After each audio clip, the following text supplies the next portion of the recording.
రవీంద్ర భారతిలో పుస్తకావిష్కరణ కార్యక్రమంలో హరీష్ రావు మాట్లాడుతున్నారు. ఇప్పుడు లైవ్ చూద్దాం. దాని పుస్తకాన్ని అందులో వినడం కూడా వచ్చేసింది. ఈ మధ్య చదవడం బద్ధకం అయిపోయి దాన్ని అడిగితే అది వినిపిస్తుంది. ఆ దశకు చేరుకుంటా ఉంది. కానీ ఈరోజు కిరణ్ ప్రభ గారి గొప్పతనం ఏంటంటే 3 దశాబ్దాల క్రితం 7 సముద్రాలు దాటి అమెరికాలో స్థిరపడ్డ తెలుగు భాష పట్ల సాహిత్యం పట్ల తనకున్న మమకారాన్ని పోగొట్టుకోకుండా ఈ ఒక 30 ఏళ్లుగా ఆయన ఈ రంగంలో ఆయన చేస్తున్నటువంటి సేవలు నిజంగా చాలా గొప్ప సేవలు. ఎందుకంటే అమెరికా పోయిన తర్వాత అదొక పోటీ ప్రపంచం. పొద్దున్న లేస్తే ఎవరికి వాళ్ళు ప్రతి నిమిషం కూడా చాలా కాస్ట్లీ.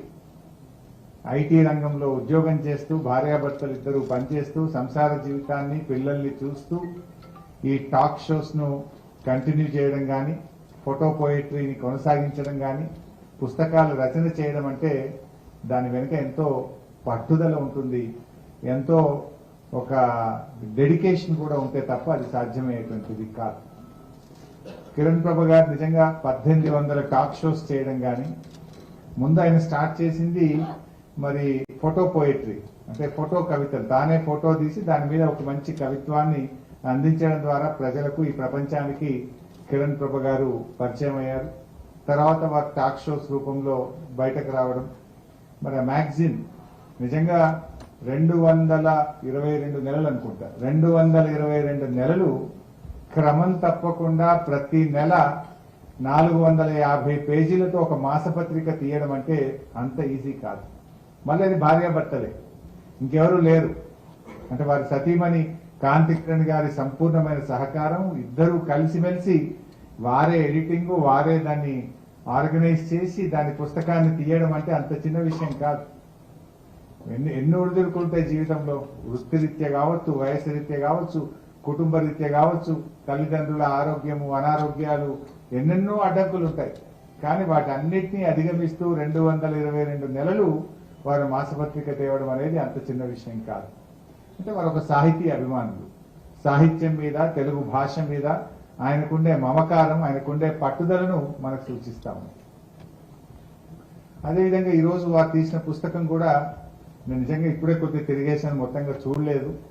కానీ మా దేశపతి సీనన్న నాకు అన్ని చెప్తుంటాడు. వారితో ఉండే నాకు సాన్నిహిత్యం వల్ల నేను చాలా విషయాలు తెలుసుకుంటూ ఉంటా, వారి ద్వారా నేర్చుకుంటూ ఉంటాను.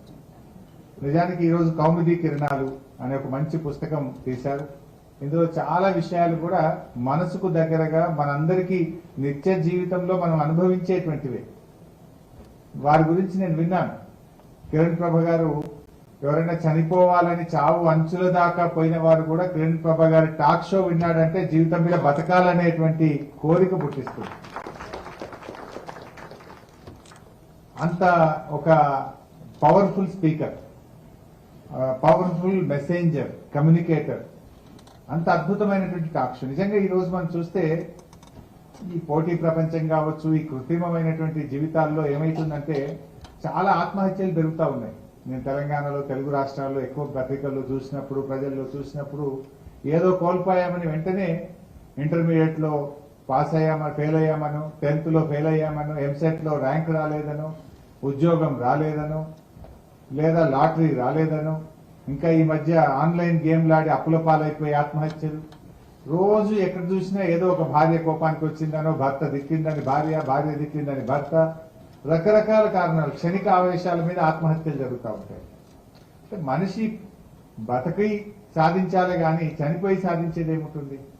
అట్లా కిరణ్ ప్రభ గారు జీవితం మీద విరక్తి చెంది ఆత్మహత్య చేసుకునేయాలి అనే వారిని ఒక కొత్త ఉత్సాహాన్ని, ఒక ఆశా కిరణాన్ని ఆయన ప్రవేశింపజేసి వారు బతికే విధంగా కిరణ్ ప్రభ గారు ఎన్నో మంచి బయోగ్రఫీలు అందించారు, టాక్ షోస్ అందించారు. ఆయన ఎంతో ప్రయత్నం చేస్తా ఉన్నారు. అంటే ఇది ఒక సమాజ సేవ. ప్రజలు